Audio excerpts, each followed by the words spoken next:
याद रखना, जब तुम सोचते हो बड़ा, अच्छा और समय पर, तो ये प्रकृति तुम्हारी सोच को पूरा करने के लिए ये सारी दुनिया मदद में लग जाती है।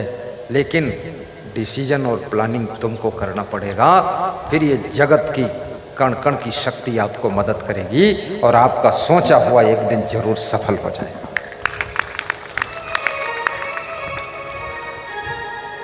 माताओं बहनों को भी बड़ा सोचना चाहिए। आजकल के बच्चे हम देखते हैं वो भी बहुत बड़ा सोच रहे हैं। कभी कभी विद्यार्थियों से मैं पूछता हूँ तुम क्या बनना चाहते हो, तो 8वीं का विद्यार्थी कहता है IAS बनूंगा। किसी बेटी से पूछता हूँ तुम, तो बोलती डॉक्टर, कोई बोलता इंजीनियर। तो मैंने कहा ये पटवारी कौन बनेगा, ये तो सब IAS ही हो जाएंगे। लेकिन इतना बड़ा सोच बच्चों का। जयपुर के मुकुल शर्मा ब्राह्मण बालक, 10 साल की उम्र में उसने बहुत बड़ा सोचा। मेरे सामने अपने पापा से कहा पापा इतनी पढ़ाई करूंगा, इतनी पढ़ाई करूंगा, बड़ा डॉक्टर बनूंगा। और बड़ा डॉक्टर बन करके गुरु का आश्रम जयपुर बनाकर गुरु को दान कर दूंगा और अपना हॉस्पिटल भी यहीं बनाऊंगा। तो इसके पिता ने कहा बेटा स्थिति कमजोर है। बोले स्थिति कमजोर है पर गुरुजी सत्संग में सुनाते बड़ा सोचो। हर क्लास में वो 95% नंबर इसलिए ला रहा है कि गुरु के लिए आश्रम बनाना है। बड़ा सोचा। याद रखना, अपने जीवन में कुछ ऐसा जरूर सोचिए। कभी आपका मन माइंड प्लानिंग से खाली नहीं होना चाहिए, क्योंकि मन ज्यों ही प्लानिंग से खाली होगा त्यों ही चंचलता करना शुरू कर देगा। इसको व्यस्त रखो, तभी आपकी जिंदगी मस्त रहेगी, अन्यथा ये मन आपको भटका सकता है। आपका लक्ष्य बहुत बड़ा होना चाहिए और कभी निराश मत होइए। किसी की मृत्यु हो जाए, परिवार में कोई प्रिय व्यक्ति खत्म हो गया, बस 1 महीना दुख मनाइए और दूसरा महीना उदासी खत्म करिए और नई जिंदगी जीना शुरू कर दीजिए। क्योंकि जो मर गया वो दूसरी जगह जन्म ले लिया है। अब तुम उसके लिए जिंदगी भर रोते रहो, घर बिगाड़ दो, काम बिगाड़ दो, बिजनेस बिगाड़ दो, व्यवस्था बिगाड़ दो, तो ये तुम्हारी मूर्खता है। उसकी आत्मा जाकर जन्म ले चुकी है। अब यहाँ जो तुम्हारे साथ में लोग जीवित हैं, इस परिवार को पालने के लिए नए उत्साह के साथ में जिंदगी के संघर्ष में उतर जाइए और हंसते हुए काम करना शुरू करिए। हमारे गुरु ने कहा था मेरा शरीर छूट जाएगा, दफन कर देना, लेकिन यहाँ दुखी होकर बैठे मत रहना, आश्रम में सत्संग करने चले जाना। ऐसा नहीं है लंबा चेहरा बनाकर, रोया हुआ चेहरा बनाकर तो यहीं बैठे रहो आश्रम में और चिल्लाते रहो, भजन गाते रहो, हमारे गुरु मर गए, हमारे गुरु मर गए। बोले हम मर नहीं गए हैं, हम अपने घर गए हैं, हम मुक्ति पा गए हैं। हमारे लिए रोने का सवाल नहीं है, हमारे लिए तो खुशी मनाने की बात है। तो हम सत्संग में फिर लग गए, मन भी बहल गया। कभी कभी याद आ जाती है, याद कर लेता हूँ, उनको नमन कर लेता हूँ, धन्यवाद दे देता हूँ, लेकिन फिर उस स्थिति से ऊपर उठता हूँ, सत्संग में लग जाता हूँ। क्योंकि सारा संसार दुखी है।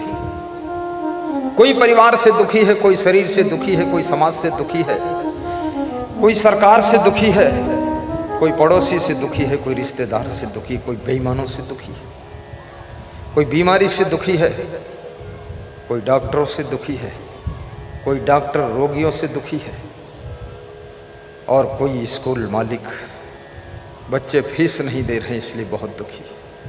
फीस मांगते हैं तो नाम कटाकर दूसरे स्कूल भी लिखा लेते हैं और दूसरे स्कूल में फिर 1 साल पढ़ लेते हैं। जब वो फीस मांगता है तो तीसरे स्कूल में लिखा लेते हैं। ये ठगई में ही पढ़ाई हो गई। वो भी दुखी है। ईंट भट्ठा वाला दुखी है कि 10 लाख की ईंट ले गए थे, 10 रुपया भी नहीं दिया। कोयला कहाँ से खरीदूं, माटी कहाँ से लाऊं? माटी से ईंट बनाया और ईंट लेने वालों ने हमको माटी मिला दिया, पैसे नहीं दिया। उनका भी मन दुखी हो जाता है, कभी कभी व्यथित हो जाता है। लेकिन याद रखना, कोई बात नहीं,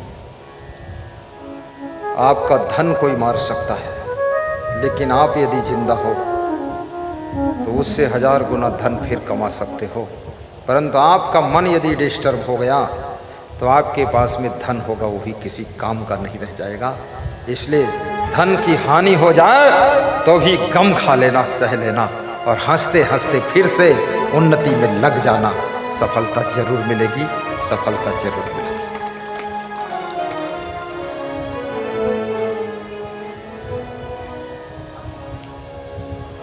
थोड़ा संयम नियम भी कीजिए, थोड़ा व्यायाम भी कीजिए। अगर तुम्हारा हित चिंतक डॉक्टर है, डॉक्टर दयाल क्लिनिक मैनपुरी के कह रहे थे कि कम से कम 5 किलोमीटर चलना अनिवार्य है। तो हमने कहा सबको बताते हो? बोले आपको बताता हूँ।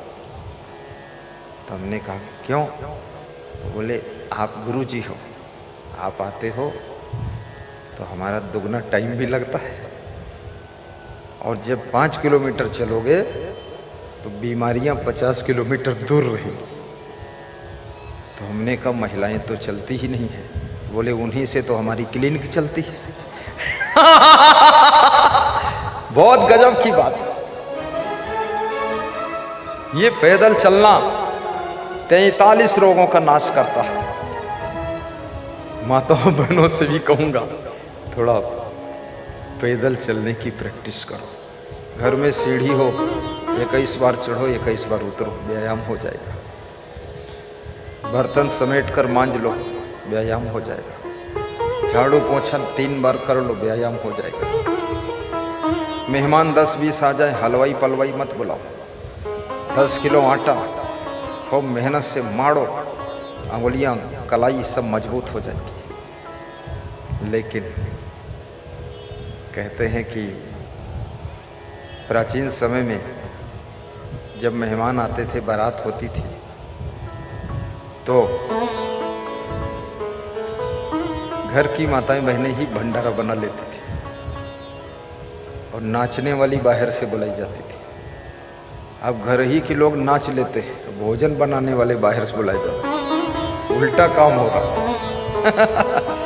और स्त्रियों से अच्छा तो पुरुष नाचते हैं। पुरुषों का डांस बहुत खतरनाक है। मध्य प्रदेश में पुरुषों ने नागिन डांस किया, ऐसा खतरनाक डांस। मैंने कहा ये कौन सा डांस है, जमीनम लोट पोट गए। तो बोले नागिन डांस है। तो हमने कहा तो नागिन तो डस लेगी, कहीं तो हटो यहाँ से, निकलो। आपकी जिंदगी मस्ती का रूप बननी चाहिए। आइए 2 पंक्तियां गाता हूं। नर हो न निराश करो मन को, गाओ। नर हो न निराश करो मन को, कुछ काम करो, कुछ काम करो, कुछ काम करो, कुछ काम करो। जैन धर्म के मुनि तरुण सागर महाराज अपने प्रवचन में कहते रहते थे, खाली न बैठ, कुछ काम किया कर। खाली न बैठ, कुछ काम किया कर। और कुछ काम यदि नहीं है तो पाजामा फाड़ कर फिर से सिया कर, फिर से सिया कर। वो बड़े क्रांतिकारी थे, कुछ ऐसी बात बोलते रहते थे। कम उम्र में उनका शरीर शांत हो गया। ऐसे बुद्धिमान संतों को ज़्यादा आयु तक जीवित रहना चाहिए। कबीर साहब 120 साल तक रहे। जगत गुरु शंकराचार्य 32 साल की उम्र में संसार से चले गए। अगर वो रहते 82 साल तो और धर्म फैलाते। और स्वामी विवेकानंद 38 साल की उम्र के बाद संसार छोड़कर चले गए। साधु संतों को भी अपने शरीर का ध्यान रखना चाहिए। 40 साल की उम्र जब हो जाए, मक्खन, मलाई, घी, शक्कर आधा कर दीजिए। 50 साल की उम्र हो जाए 75% कम कर दीजिए, और 60 की हो जाए तो फिर 90% कम कर दीजिए, और जब उम्र 70-80 की हो जाए तो ये चीज़ें सब देखो लेकिन खाओ मत, क्योंकि कोलेस्ट्रॉल हार्ट पर इकट्ठा होता है।